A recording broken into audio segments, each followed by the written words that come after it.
Hey, Mark, has the pandemic changed the way that you enjoy whiskey? That's a great question, Dan. Hey, this is Mark Still here with Dan Cavallari. We're having an interesting question because it seems like, we're getting used to the pandemic. We're getting used to some isolation, but I don't know. Now that I look back on it, I think maybe it's changing the way I enjoy whiskey on a daily basis. And that's a good question. What about you, Dan? Well, I'm going to go ahead and just start enjoying whiskey. First of all, hold on. There we go. And that's another good question, Dan, because we talked about before getting to the whiskey sooner in the podcast. Yes, that's why I did it just right off the bat. I didn't want to get it deep into the podcast again and not have anything in our glass or talk about it. And you have pulled the cork on some Pikesville, I see. Yes, sir. Yes, sir. Nice. I didn't even know this bottle was open. My wife opened it, and I said, "Well, it's open, so I might as well start." Making it empty. And did she do a video on that? No, and I'm really disappointed in her, honestly. We need content, man. It runs in your family. Yeah, we're a bunch of slackers over here. We're just sitting here and enjoying the whiskey. Let's see. So you have a 6-year-old whiskey you're drinking. Mine has a 6 in it too, but it's 16 years old. Whoa, look at you. I got the Lefroy. I got the 16-year-old Lefroy going. Classy. Oh, it's so good. I found that this whiskey with just a little drop of water in it is just beautiful. Yeah. I mean, Lefroy in general, boy, one of my favorites. Yeah. Love it. But that gets us back to that question about, has the pandemic changed anything about the way we enjoy whiskey? And for my 2 cents, I think I don't quite drink. First of all, I don't drink as much, which is odd. I think that's been the last 90 days or so.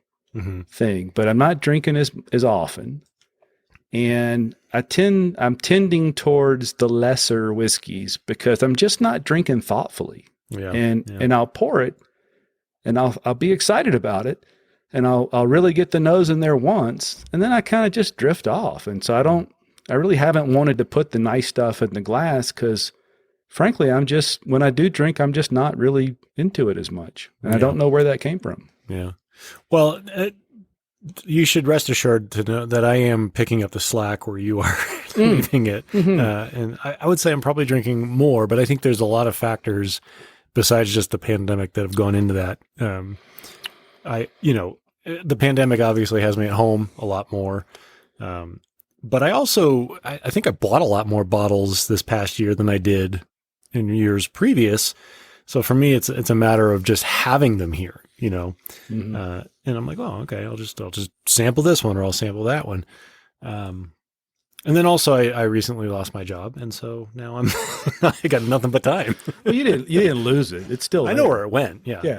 Just somebody else is doing it now. Yeah. It's still there. I'm just not.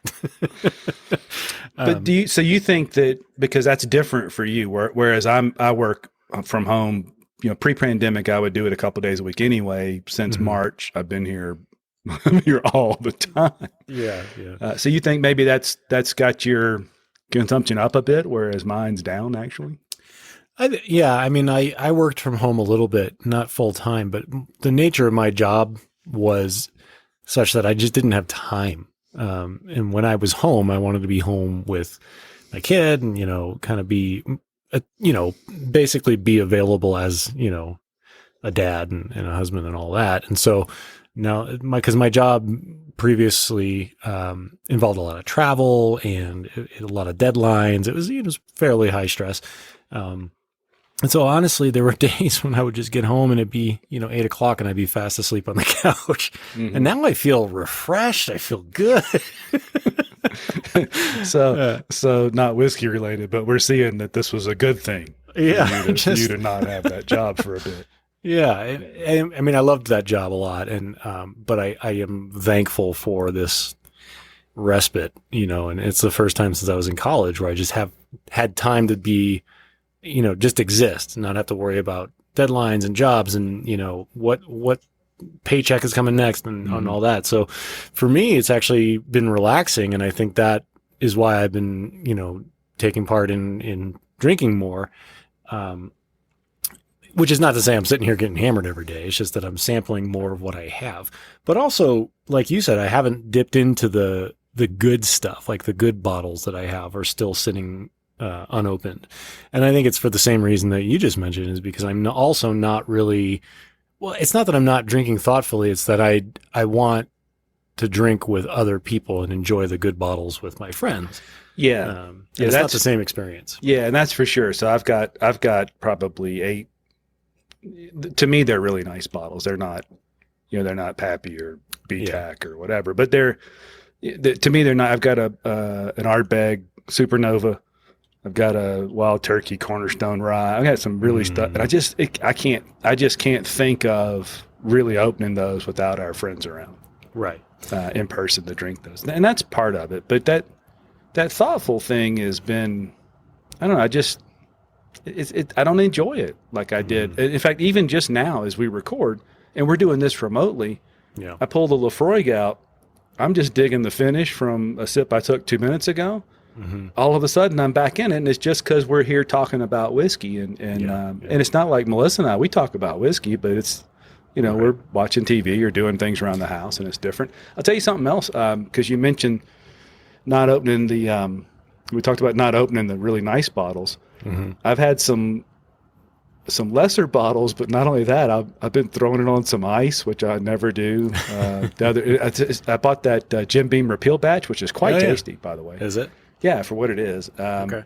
But the other day, I just looked at Melissa and went, "How about some bourbon and ginger ale?" Like, I never do that. Yeah, right. But it was delicious. I did that in college a lot. Yeah, well, I just splashed in some of that Repeal batch and put some Canada Dry on top of it. And yeah. That was pretty tasty. But I'm doing more of that kind of stuff. Yeah.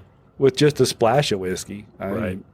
I'm a little neurotic about measurements and knowing what's in there. And to screw the top off and just pour it in the glass and put some ginger ale on top of it, that is not me. It was enjoyable, but it wasn't the way I normally do things. It's new territory for you. It's exciting. You're growing. That's a good point. Maybe some new appreciation of it. I tell you, the other day I was thinking as I did that, because I swear the whole time I've looked at Repeal batch on the shelf, I thought it was 100 proof, and it's actually 86 proof. Oh, whoa. So very low proof, young whiskey. Mm-hmm. It's okay if you just sip it, but it's like an appreciation of it, of something that isn't 100 plus proof. And maybe it's got some ice in it. And it's not even, so the freezer's full, so I can't get my little mold in there for the big clear ice spheres. Yeah, right. So just, putting the glass under the refrigerator door, getting the ice out, pouring a little whiskey on it, that's a little different. But again, not terribly thoughtful, but no, but different. It's less about the alchemy of it and more about just sort of it as a part of your routine, Yeah. And that's for me both a good thing and a bad thing. I mean, I like having a glass of whiskey as part of a routine where, I'm sitting with it and enjoying it. But I think lately with the pandemic and all the time that we all spend in front of our computers now, it's becoming like sipping coffee almost, where you're sort of tuned out. You're just reading Twitter or whatever it is that you're doing on your computer, and the whiskey becomes just another drink to hold. And that's what I don't like about it. Yeah, that sounds slippery. Yeah, because then it becomes a bad habit rather than a fun one, Yeah, and I'm worried about that, and that's why, I don't know, maybe it helps a little bit mentally to know that I feel like I'm just going, I just don't even feel like it tonight. There's just been nights where I'll have a beer, but I don't even enjoy the beer. I mean, Melissa and I will split a beer. Yeah. We did try and up our wine game, and it hadn't gone very well. We spent more money and didn't enjoy the wine anymore. Oh boy, have I got a recommendation for you for wine. Okay, well, we'll do that on the wine episode we do. Yeah. You can text we could start the practical wine. Just me whining and drinking wine. Yeah. We're expanding. The practical vineyard. It'd be fun. Yeah. So I don't know. Have you tried anything different? Have you tried any? Because you don't, as you say, you don't do mixed drinks. Not really. Neither do I. I have cocktails for the record. Yeah. But have you done anything different, or is it just been a little extra?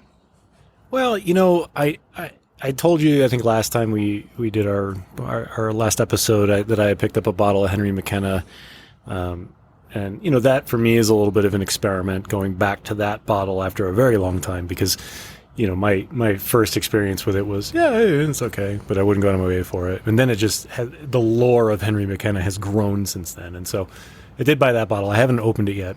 I think I'm kind of in as hard as it is to be on the hunt for bottles right now because, you can't really spend too much time in stores, but I am enjoying kind of looking for bottles that I've always wanted to try, and striking out.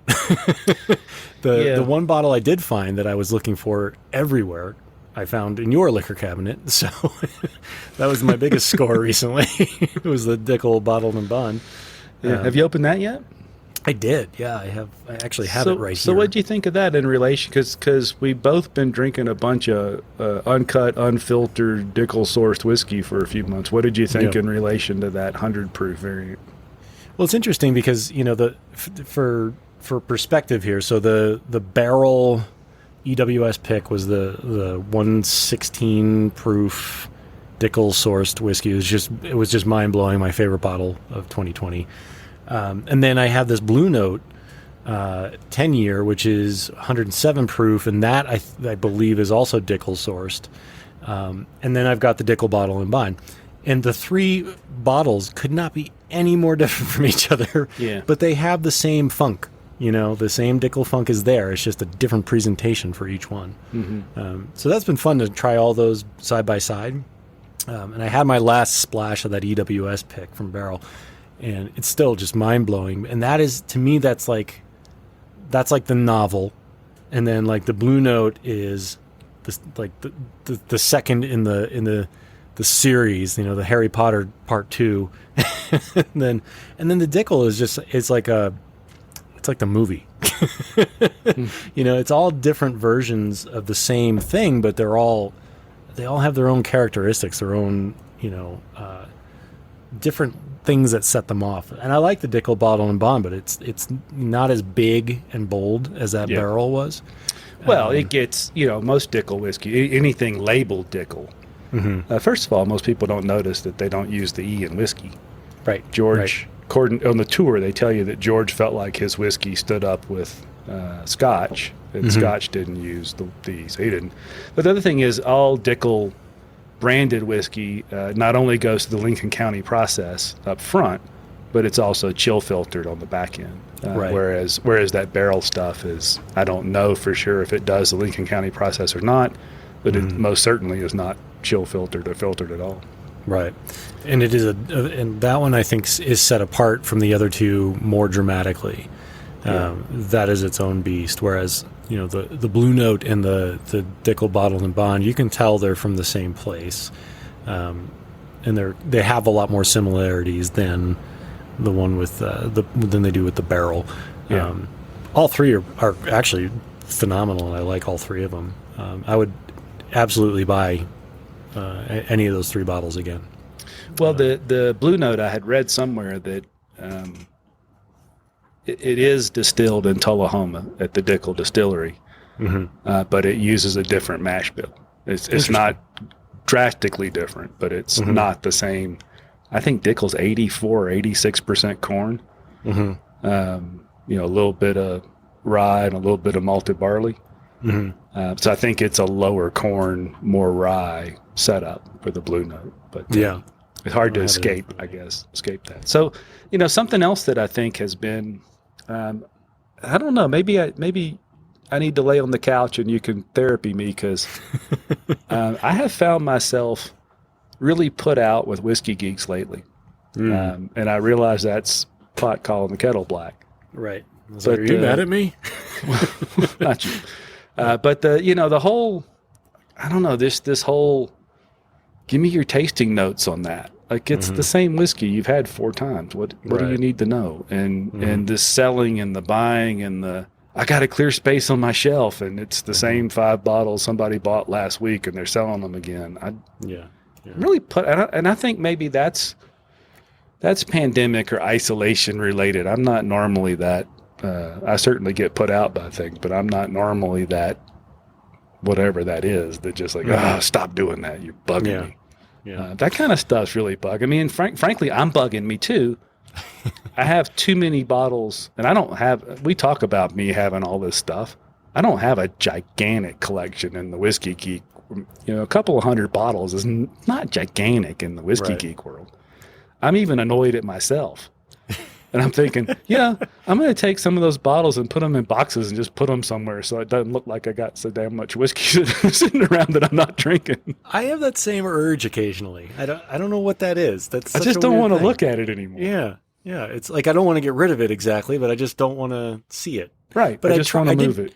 I tried that once though. I took some bottles, I put them in a box, and I was like, I'm going to put these aside, for later. And then like a week later, I pulled them back out. Like, yeah, on one hand, I don't expect anything I have to be of great value in a few years. But on the other hand, people pay stupid money for the last bottle of OWA. Yeah. I've still got some screw tops of that. I could hide that away. But it's not that part that makes me do that. It's just, I just sit there and look at them and go, it's just, why? I mean, I could just go get those bottles again, a lot of them. Not all of them, but a lot of them. Maybe it's maybe it's coming off the year on the budget. For the record, I have already in January spent 2/3 of what I spent the entire year last year. In my defense, I told you I was going to make a commitment to some private barrel picks in one of the clubs around here. Yeah, because they do really good picks, which is one thing. But it's all about charity. I mean, it's a 501(c), I think, a charitable organization. And it happened that they did one right at the end of December. So I paid for it in December, but I got it in January. So I counted it for January.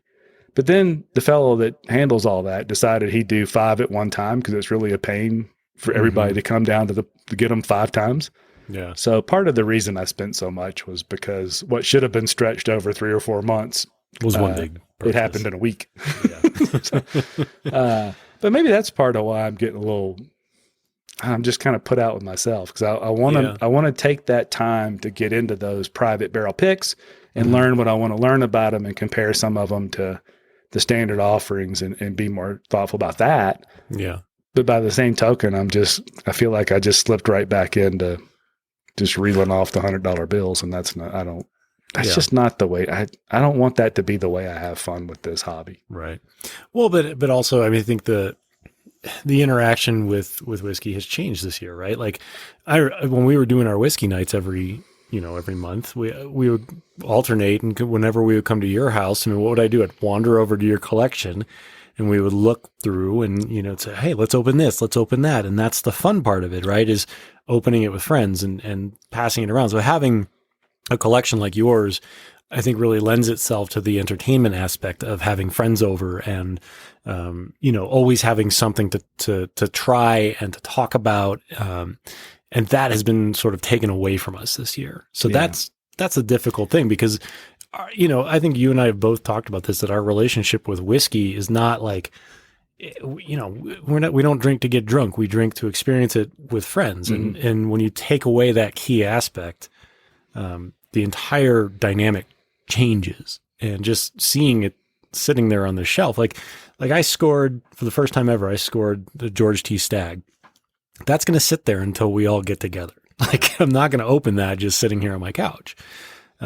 I can, and I'm sure it would be delightful, but like it takes away a lot of the fun to not open this bottle with my friends and say, I got this great score. We're going to drink this together. It's going to be fun. That's really the key aspect here. So I think, I think applies not just to what we're talking about with whiskey, but I think everybody's got that COVID fatigue, and I have beautiful guitars here that they sit here on the hook most of the time. It's something I love to do that I just, I'm just like, because I'm sitting here all day, every day. And it's, you can only entertain yourself so much by yourself. That's a good point. You're on the right track. If I think about the not drinking as thoughtfully, if I think about my hair triggered annoyance at people just like me, if I think about the rest of those things, I could certainly sit here and say, well, it probably wasn't that way before because I had friends here. I'd be here. We'd be at your house. We'd be in the backyard. We'd be sipping on the whiskey together. I think that just really goes to this thought that it's the environment that can really affect the enjoyment of a whiskey. Mm-hmm. And I think it really does point back to, I've lost that piece of it. And that is so much more important than which bottle it is or what I paid for this or that or somebody's tasting notes. It's about the friendship and the camaraderie and experience and whatever that bottle is together. Right. Yeah. And I for me, that point got kind of driven home yesterday. I mean, I've been talking kind of nonstop about this bottle, but, you know, a good buddy of mine came over to my garage yesterday, and my garage is great because I can open the door and turn on the heater. We can social distance, wear our masks. And so, you know, occasionally I'll do that. And he brought over a bottle yesterday. He said, I got something real nice. And it was the Calumet Farms 14-year straight Kentucky bourbon whiskey and 96 proof. It is a bottle that I think if I was drinking it alone, which I wouldn't be because it's a $125 bottle, but if I was, I think it would have been easy for me to mistake that as a pretty mediocre whiskey because I wasn't paying attention, and it goes down pretty smoothly. And usually we talk about a whiskey going down smoothly as a positive thing, but if you're not paying attention, that just means it disappears quickly. Yeah. But, you know, I was with my buddy, I was talking, we were chatting, and he was excited about this bottle. You know, he'd saved up some money from working overtime, and it was a big deal. We cracked that bottle open, and boy, it was a beauty. I mean, it was just so good. You know, it was caramel and chocolate, and then on the back it was cherry. And, you know, I think if I had been sitting there just working on my motorcycle by myself like I usually am, that would have just been sitting there, and I would have been, you know, frustrated with a wiring diagram and not even paying attention to it, you know? Yeah, exactly. So, you know, I think COVID has just sort of isolated us to the point where it's easy to forget why we love the things we love. Yeah, not just whiskey either, right? Exactly. Yeah, exactly. Guitars and everything else that goes around. That's interesting. Yep. This is helping. I feel like you're really, Dr. Dan, you're doing a really good job with that. I'm feeling better just because I feel like there's some answers. Yeah. Also, I'm feeling better because this Lafroig is fabulous. Oh, yeah. Well, that helps too. Gosh, that's good. I highly recommend it if you are a peated whiskey person. I didn't even know there was such a thing as a 16-year-old Lafroig. And we hadn't been into Scotch in a while. And it was just sitting on a shelf. Well, not on a shelf, in the glass case somewhere. Yes. In the ask us if you want to buy this stuff case. Right. And we're going to ask you, are you sure? Because I got to get the keys for that thing. Yeah. Well, go get the keys. Yeah. Yeah. And the other thing too, I think, is with COVID, a lot of people are, and I don't want to get too deep here, but a lot of people are experiencing true anxiety and depression, which are two very different things, by the way. They're experiencing that for the first time. And that can really change the way you think about the things that have in the past given you lots of joy.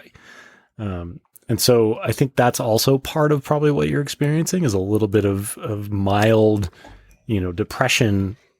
And that's totally natural given the fact that we're living in this incredibly stressful time. Yeah. You know, it could be. It's odd, though. It's probably the last 60, 90 days, maybe even 6 months I feel like I've been happy, like happier. Because it's, you know, I've made plenty of mistakes, some of which had rather dire financial consequences. And that didn't start recently. That started, you know, the minute I left college. And I don't know why I spent money like that. But in the last year or so, it took a while. 'Cause I always thought I handled all the stress of that well. I think truly people it just beats on you. And in the last year or so, just realizing that those aren't there anymore, I feel happy. But certainly you could be right. That could be a little bit of depression there. And I think I'd feel the anxiety, and I don't feel any anxiety. But certainly it's hard for me. I work from home a lot. It's one thing to work from home and be able to jet at the end of the day and go meet buddies for a ride, get together with friends a night or two a week, do all that. It's different to work from home and just can't wait for Melissa to get home because she's the only person I'm going to see. You know? Yeah. It's me and the dog most of the time. So you could be right. It could be a wee bit of not seasonal depression, but pandemic-y depression setting in. Well, and also, I think it's important to note that you can be depressed and feel happy. I mean, those are not necessarily exclusive ideas. And, you know, I've dealt with this for a very long time, so I happen to have some some experience here. You know, and I think it's, like I said, I think we're in unique times, and I think what people are mistaking for boredom or antsiness or just sort of a feeling of lacking something, that is basically part of that could be a low grade depression. And you can be very happy with your life and with the things you're doing, and, you know, and feeling, you know, it's kind of like the difference between weather and climate, you know. You know what I mean? Like you can be happy and also be depressed. And I think, you know, that might be part of it. And as it relates to what we're talking about with whiskey, I mean, obviously alcohol doesn't help matters with depression. And that might be why you're not enjoying it.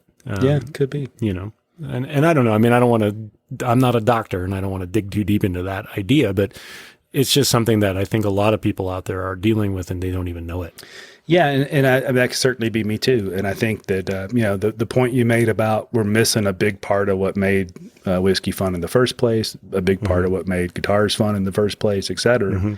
It's certainly not too far a stretch to go that could manifest itself in a little bit of depression. I'm not as familiar with that, so I appreciate your bringing that up, because you know, those things can build.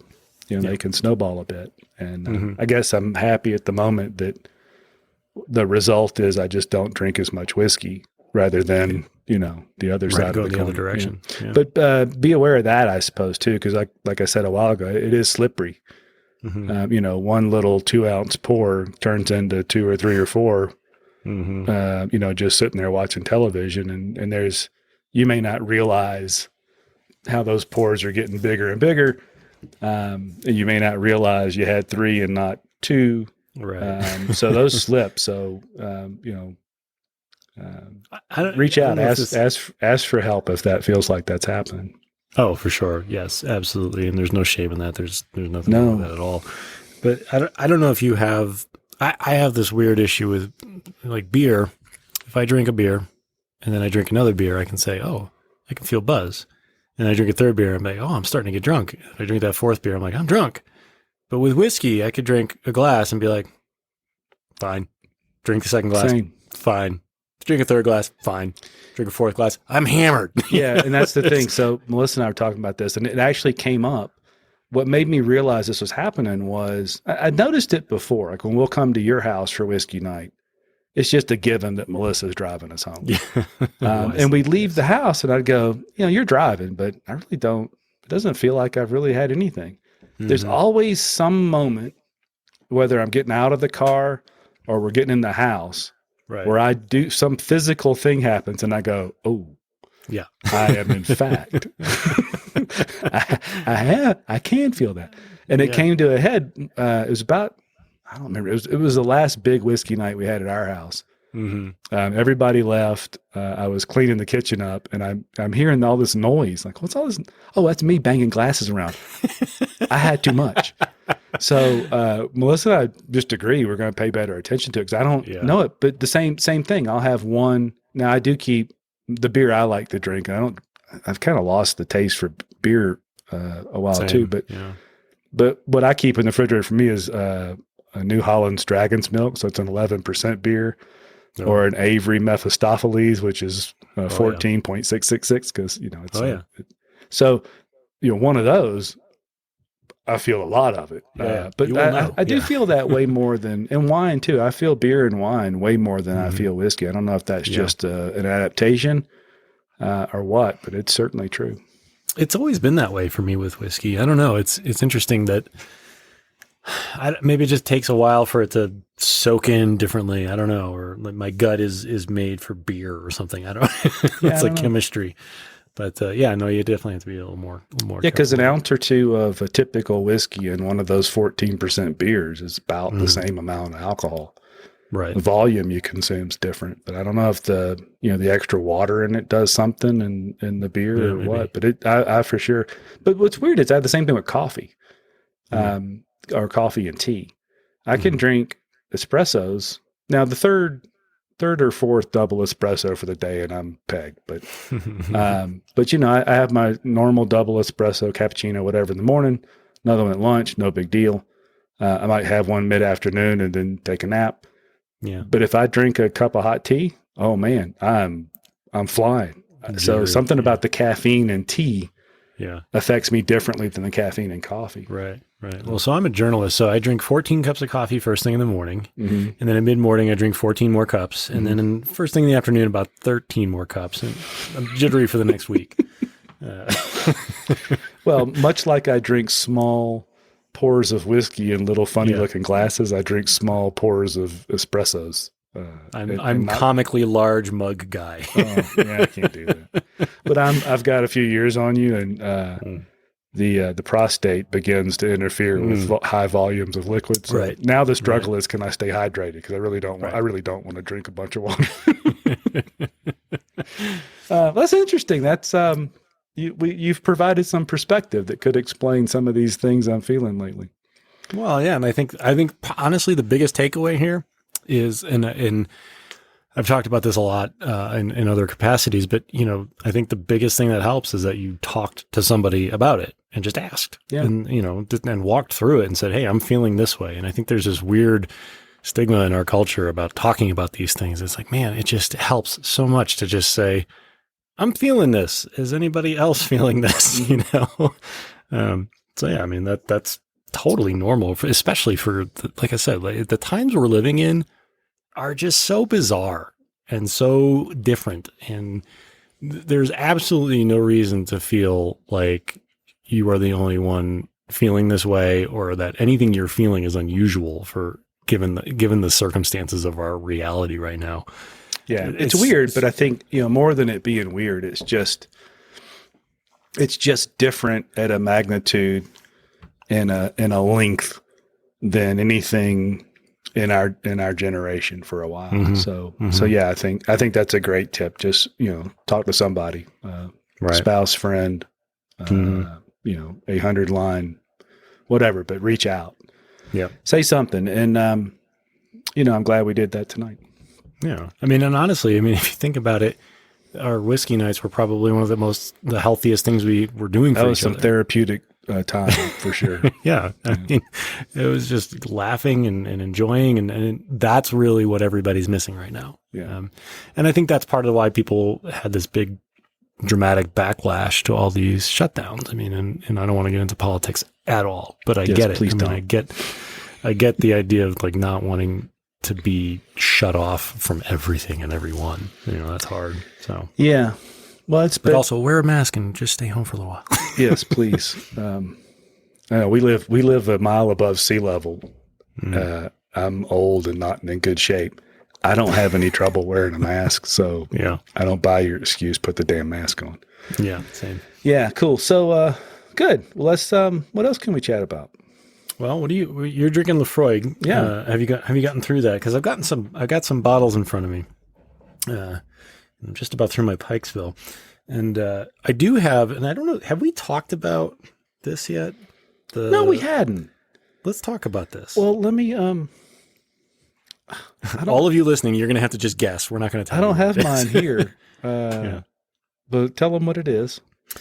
All right. So, Mark and I have gone on and on about Barrel and how just awesome they've been with every bottle we've gotten. And so we got a store pick from Spirits Wine Provisions. And again, Casey down there has been great about picking good bottles. So when we saw this Barrel whiskey, private release, Kentucky whiskey finished in a pear brandy cask, 117 proof, we said, well, let's give it a go. And we bought this actually for one of our whiskey nights that we had to cancel. And so we did a lot of porch pickups, and everybody in the group got their share. And the general consensus is pretty underwhelming on this one, which was surprising. Yeah, and that's one that reading it should be amazing. Yeah. And I don't know, by the way, I don't know those. That is not the standard barrel pick like Casey would normally, or a store would normally do. That's part of a program where there's a bunch of these whiskeys done. And then, within that, they go pick. But Barrel decided they'd take a bunch of Kentucky whiskey and finish it in a pear brandy cask. So a little bit different. And I tell you, are you going to pour a little of that? I had some just before the podcast, actually, so I'm already ready to talk about it. Well, let's do the magic of digital recording, and I will flash away and be back in a second and have some in my own glass. So hang on. All right. Okay, go. I'm counting. All right, and I'm back, and I've got my set or my portion of that pour. And let's see, a trivia question. Who can tell me what container I'm opening? I know. Yeah, you put it in there. And everybody in the South will know because it's a mason jar. Yeah. Yeah, if you couldn't get that one, we got to talk. Okay, so when I took that top off, I can smell the pear. Yeah. Before I The nose is really quite nice on this, I think, anyway. You definitely get that pear right off the bat with the nose. But I have specific thoughts about this. But I want to watch you taste it again. Okay, when was the last time you had this? It's been, I don't know, when did I pick it up? It's been a month, hasn't it, since I picked it up? Yeah, it's been about a month. Yeah, so I had some the day I got it. I was confused because you had seemed to like it.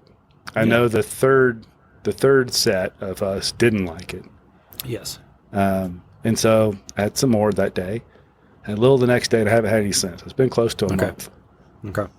So my thoughts on this have evolved a little bit too, but I want to hear your reaction first. You want me to tell you what I thought then, and then what we think now? Yeah, actually, you probably should. So what I thought then was I loved the nose right out of the little mason jar you put it in. Yep. It was creamy. The fruit, the pear finish wasn't super apparent on it. But when I tasted the whiskey, it was thin.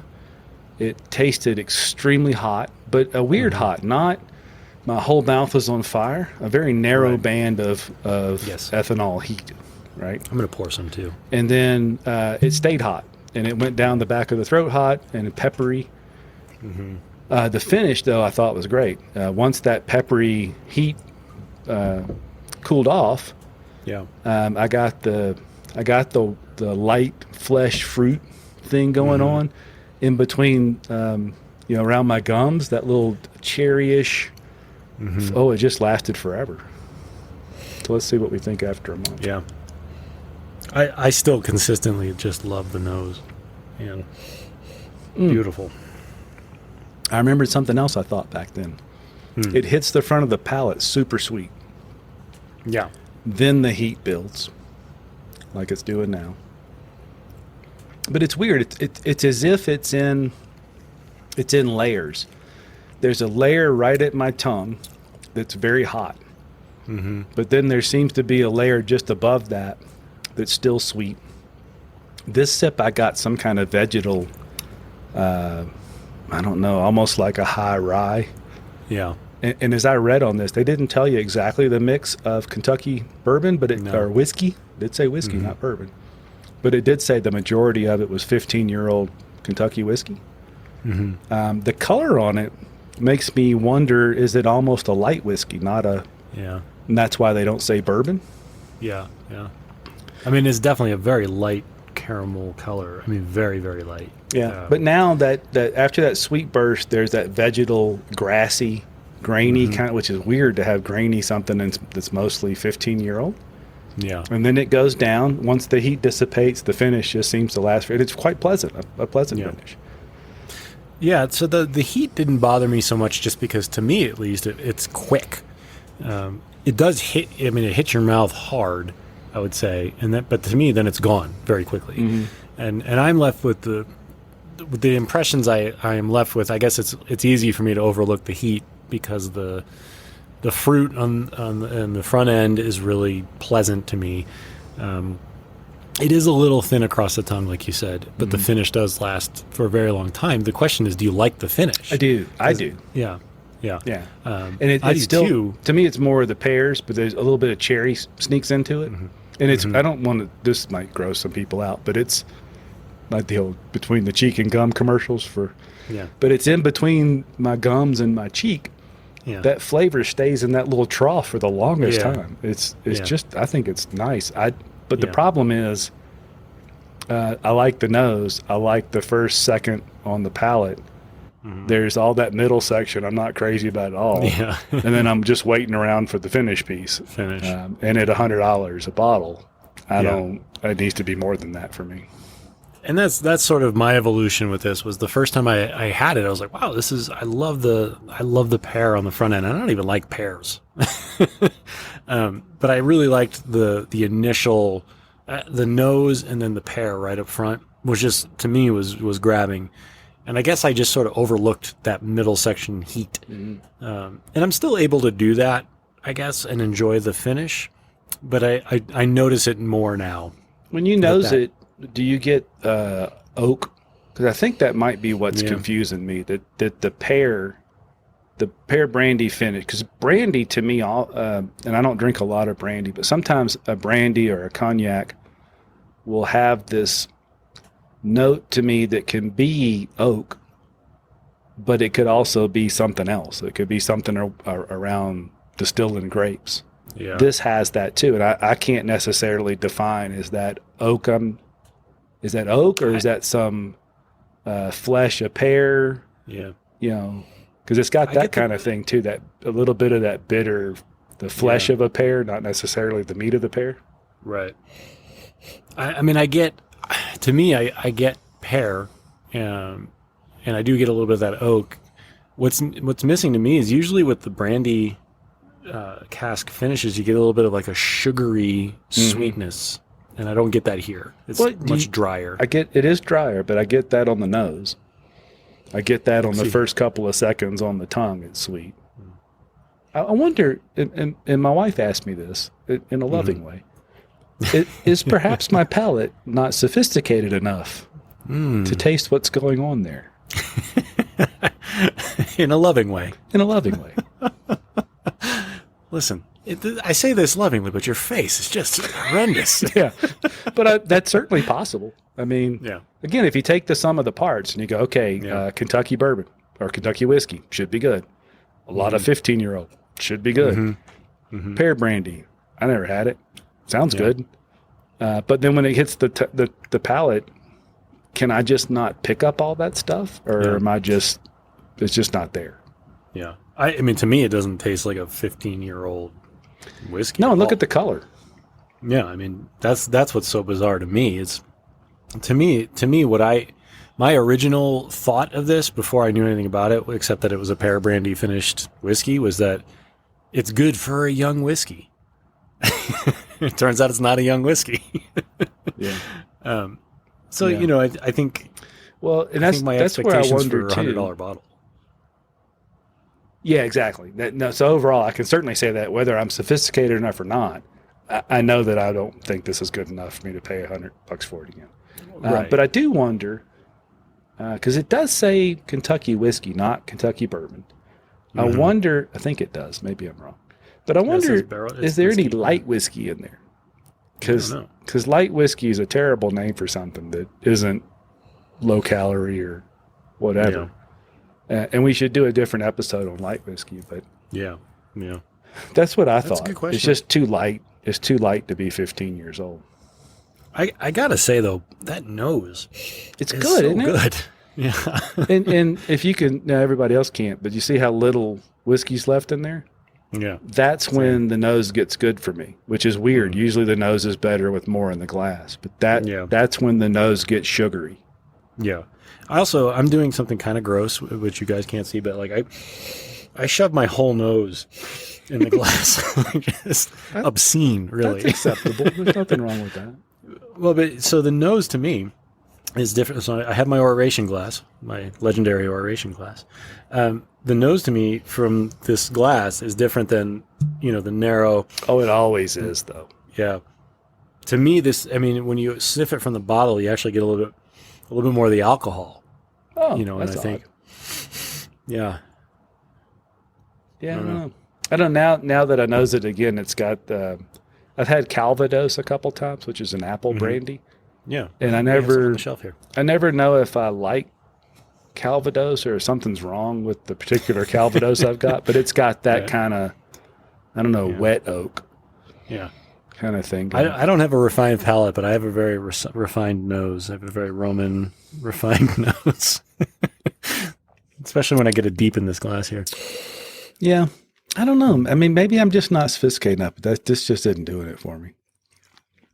See, I still like it. I like it, but I don't like it as much as the other barrels that we've had. Yeah.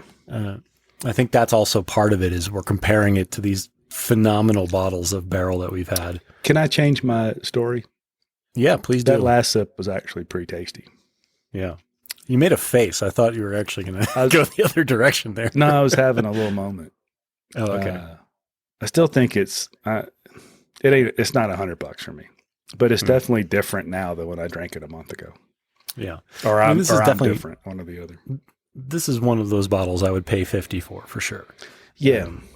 Well, at $100. And I'm not mad at Barrel because, I mean, this isn't bad, but it's the first one that I didn't go, that's delicious. Yeah. Right. And they've stayed relatively steady. There have been stores where I have in the past seen Barrel products $65, $70, but I mean, they're clearly trying to draw a market in.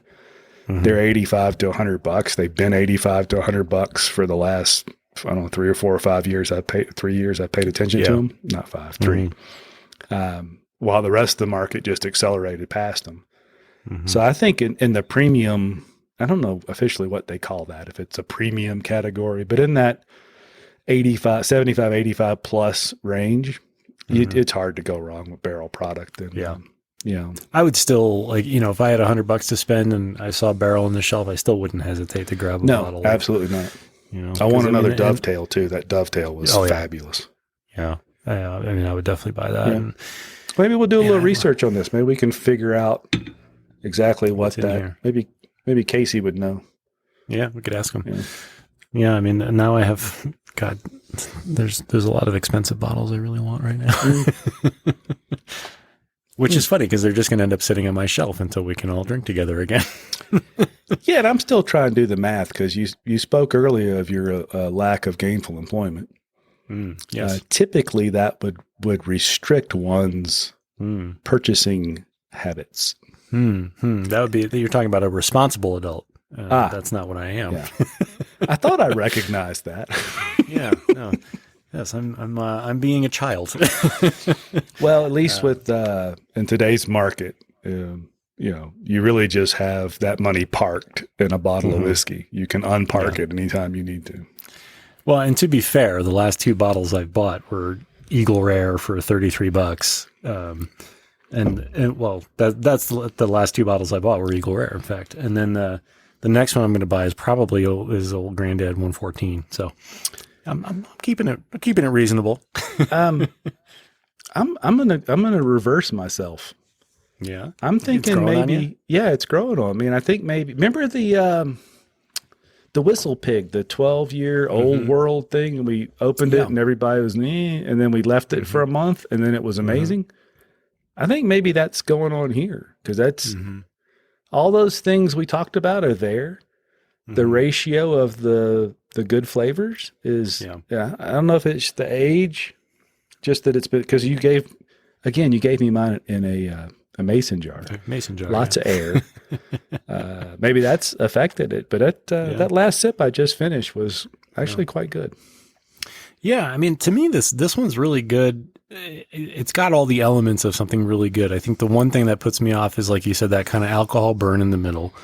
But if you can get past that, I mean, that's 3 things out of 4 that are really excellent. The nose, the taste right up front, the finish. Yeah, that's 3 things. Yeah. Well, I still have a little bit left, so I will continue to sip on that. You seem to have a little bit left. I got about a swallow. Yeah.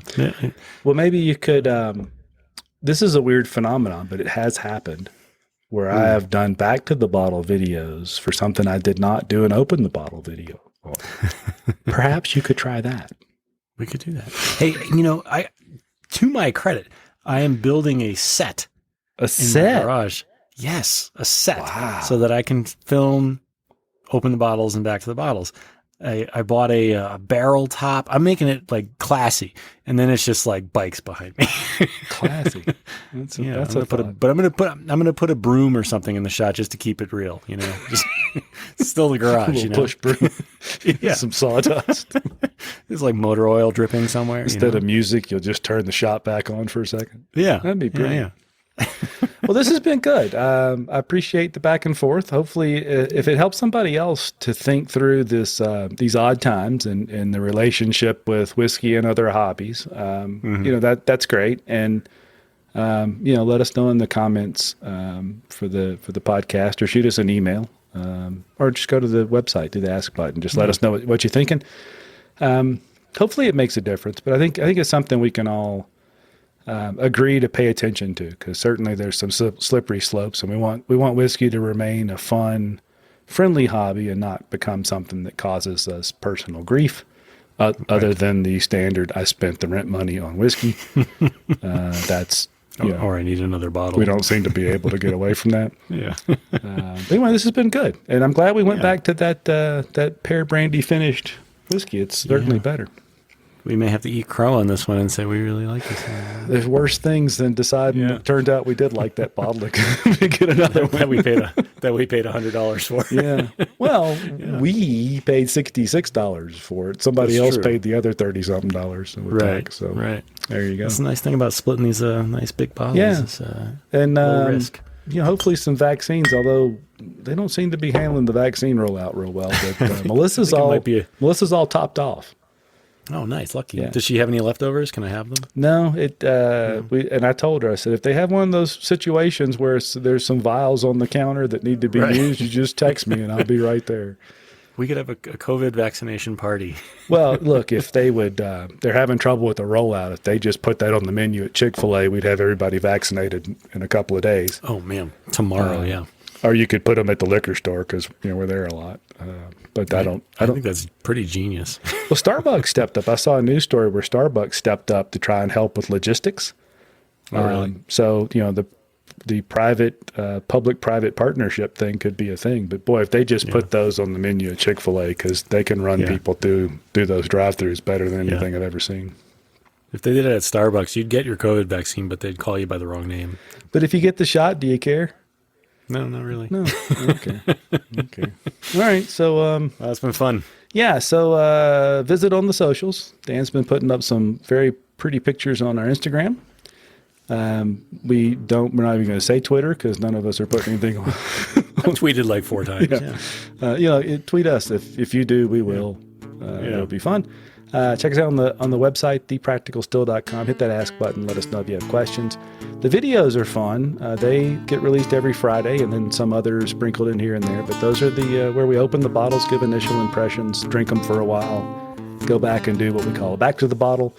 And certainly give us comments and thumbs up and thumbs down on those. And if you like the podcast, it'd be nice to have ratings on that. Or just if you don't like it, then don't do that. But just let us know what you don't like, and I promise we'll try and do better. Dan, anything else? I think you covered all the bases. I'm going to finish my last little bit here. Yeah, this has been fun. I'm glad I got that Lafroig out too. Boy, that's good stuff. Good start. Yeah. Cool. All right. Well, thanks, Dan. It's been fun. Cheers. Yeah.